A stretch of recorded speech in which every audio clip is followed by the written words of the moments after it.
موږ په دغه اختریزو شیبو کې روزګان انتخاب کړی دی چې باید د خپلو اختریزو شیبو د تیرولو دپاره روزګان انتخاب کړو. نو روزګان یو ډېر ښکلی او ښایسته ولایت دی. دا چې زیاتره ملګري تر اوسه د روزګان لیدنه نه ده کړې، نو موږ هم په دې خاطر باندې روزګان انتخاب کړي. شاید تاسو ته ډېر جالب وي دا چې روزګان موږ ته دومره نږدې پروت او تر اوسه موږ لیدلی نه دی. نو ډېر یو ښایسته ولایت دی او ډېرې ښایستې شینګیاوې لري. تاسو هم زموږ سره دغه ویډیو تر پایه را سره پاتې شئ تر څو د روزګان ښکلې لار، همدارنګه د روزګان ښکلي ښایسته باغونه، درې او چینې په تاسې باندې ووینو.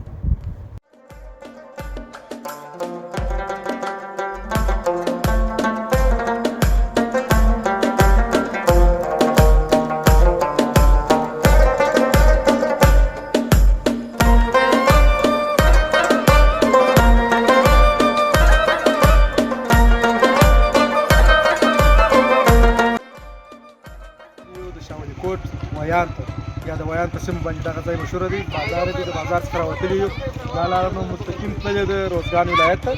ملګري هم د اودسه په حال کې دي، اودسونه کوي. هیوادمل صاحب د کیمرې تر شا دی.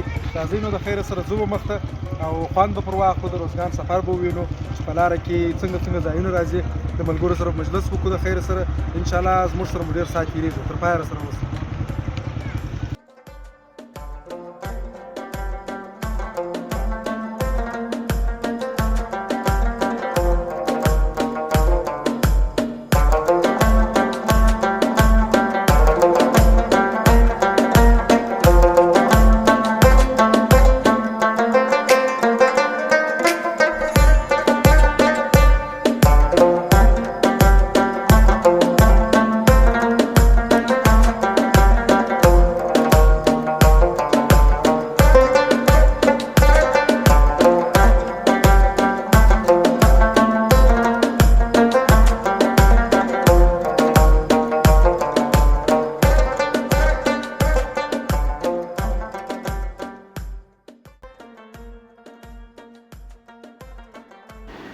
ملګرو د یو ښکلي سفر په طی کولو سره بالاخره زموږ صبر ختم شو او موږ هم د روزګان تاریخي او ښکلي ښار ته په خیر راورسېدلو.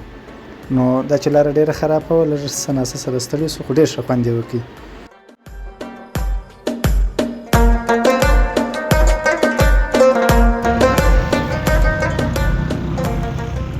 دوستانو راورسېدلو د کلي ښار ته، ریډکوټ ته. ښار دی، کلي بازار دی. اردو نږدې مو شو، د بازار څخه د کلي د خلکو سره انشاءالله نږدې وینو. دې ځای نو خورا ښایسته منظره معلومېږي، ځکه د کلي ښار ټول لاندې دی.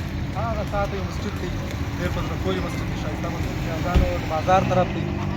نږدې به ورته ډېره ګڼه ګوڼه معلومېږي.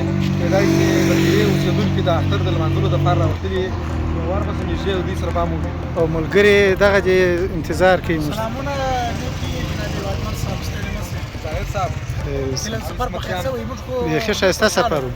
هیوادمل صاحب څخه نړۍ مننه، د زاهد صاحب د موټروانۍ څخه نړۍ مننه. بالکل دا زاهد صاحب دی. زاهد صاحب ډېر ښایسته دي راورسېدو. په خیر یاست. روزګان مرکز ته راغلي د خیره. مرکز ته د کور کې میلې دي، هخوا ته لاره بنده ده.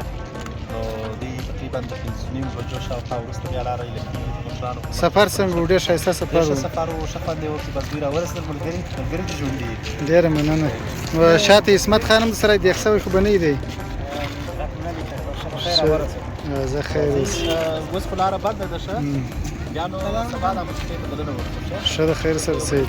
چې زه د کیمرې تر شا یم، نو زیاتره وخت ډېر کم په کیمره کې معلومېږي. بالکل خو دغه ټوله هڅه د هیوادمل صاحب ده په لاره کې چې شاټونه نیوله، لاره یې په تاسو ولیدله. هیوادمل صاحب خپلواک صاحب یې عکسونه نیولي دي. کورې ودان دی بیا فوټوګرافر دی زموږ د ننني پروګرام. نو دوستانو زموږ سره پاتې شئ تر څو تاسو ته ښایسته روزګان نور هم در وپېژنو او ښایستې او ښکلې منظرې در باندې واورو.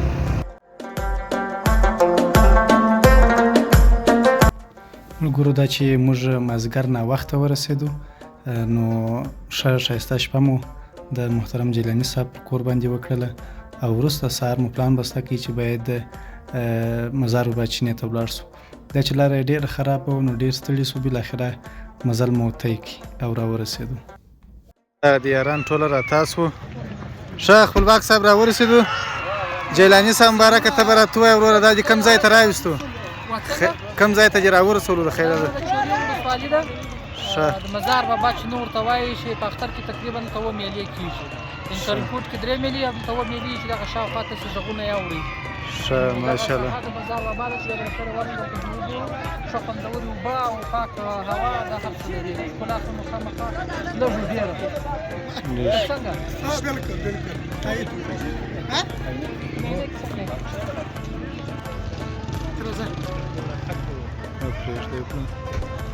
ښه خپلواک سم برکه په خیر راورسېدو څنګه مې ویني چې کرکټ شو ځوانان دي او د دې لوی سرلري کرکټ واقعیت دا یو ډېر ښه خبر دی چې ځوانان دغه شی تشویق کېږي او دغه شی کوي کېدای شي ملګرو معلومات درکړي وي تاسو سره اوسئ چې دا به شاوخوا باندې وګورو لکه څنګه چې تاسو ته معلومه ده زما اواز څنګه څه درېدلی وي بالکل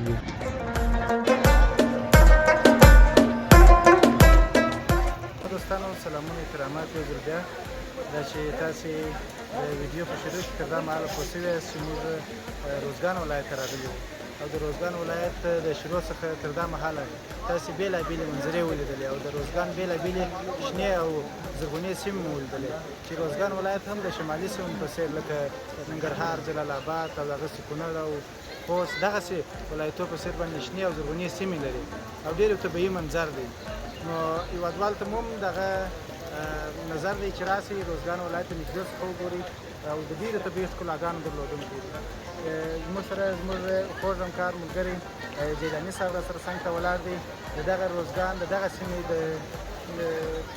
چوري ولسوالۍ البته چې دغه چینه چیرې موجوده ده په دغه جیلاني صاحب اول تاسو ته ښه راغلاست وایو ډېره مننه د وخت راکولو ډېره زیاته مننه خوشحاله یم چې د هغو کندهار څخه راغلي یاست او د روزګان ولایت د ښکلاګانو او د هغوی د منظرو د انځورولو او خلکو ته د ښودلو لپاره مو هڅه او کوښښ کړی دي او خپل وخت مو ورکړی ډېره زیاته مننه چې راغلي یاست په خیر راسئ جیلاني صاحب خوشحاله اوسئ د دغه چینې په اړه باندې دغه د میلې په اړه باندې تاسو وایئ دلته څونه ځوانان راځي او دغسې د نور خارجي سیلانیان چې راځي آیا دغه سیمې ته راځي نه راځي او خپله په خود د افغانستان کې هغه میلهوال خلک چې د میلې ډېر شوقیان دي آیا د دغه سیمې سره بلد دي که نه تاسې څه نظر دغه سیمې په اړه رښتیا هم مخکې روزګان ولایت انځور د هېواد په کچه ډېر خوب او پیکه انځور درلودی او خلکو دا فکر کوي چې روزګان هېڅ طبیعي ښکلا یا مثلا د میلې او منظرو ځایونه نه لري خو له نیکه مرغه چې د نور ولایتو د سیلانیانو او د بهرنیو سیلانیانو د راتګ سره دلته اوس خلکو په ذهنیت کې دا انځور پیدا شوی چې روزګان هم د نور ولایتو په څېر ښکلې سیمې لري ښایسته سیمې لري چې یو ښه بېلګه یې همدغه د مزار بابا چینه ده چې د روزګان ولایت د چوري ولسوالۍ کې شتون لري او د لمر خطه طرف ته یې مثلا د مرکز څخه د چوري ولسوالۍ لمر خطه ته پرته چینه ده چې میلهوال یې تاسو خپله ولیدله چې په زرګونو یا په سلګونو خلک دلته راځي هغه نه یوازې د دې سیمې د نور ولایتو څخه هم راځي په ځانګړې توګه د کندهار ځوانان او د هلمند ځوانان د زابل چې نږدې دي هغه بیخي ډېر راځي تاسو یو ښه مثال یې چې تاسو خپله توګه ساحې څخه راغلي یاست انشاءالله ډېر ښه د تفریح او د میلې ځایونه نو دوستانو تاسو ته مهم لکه څنګه چې جیلاني صاحب د دې سیمې په اړه تاسو ته معلومات درکړله واقعا موږ دا ځای د نږدې څخه ولیدی او ډېر په زړه پورې طبیعي منظر لري نو که تاسې هم غواړئ چې همدغسې طبیعي ځایونو څخه لیدنه وکړئ روزګان ته راسئ او ډېر میلمهپاله خلک دي ښه مثال یې جیلاني صاحب دی کور یې ودان د پرون راهیسې زموږ سره په دغه میلې منظر کې راسره دی او د روزګان بېلابېلې طبیعي سیمې یې موږ ته راښولې دي نو کوښښ وکړئ دوستانو که تاسې هم د دغسې طبیعي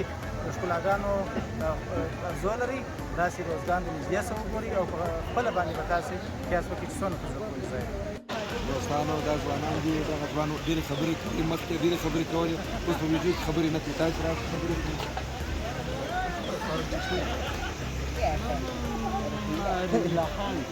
رحیلا خان ښه د نوم رحیلا خان څه کار کوي رحیلا خان هیڅ کار نه کوو بلا بس دغه په مځک دی هېڅ کار نه کوي بیا هم د مځکو کار کوي ډیره زیاته مننه دوستانو د لومړۍ برخې د کتلو څخه په دې هیله چې خوند مو اخیستی وي زموږ د دغه اختریز سفر دوهم ویلاګ به انشاءالله ډیر ژر خپور سي چې دغسې یو ښایسته درې لیدنه مو کړې ده اول تکلیل د نږدې څخه مو دا هر څه درته سب کړي دي چې یو ډېره ښکلې ښایسته دره ده د دورابشان په نامه نو دوستانو دوهمه برخه به هم ډیر ژر خپره سي تاسې کوشش وکړئ زموږ دوهمه برخه هم وګورئ ډېره مننه خوشحاله او موفقه اوسئ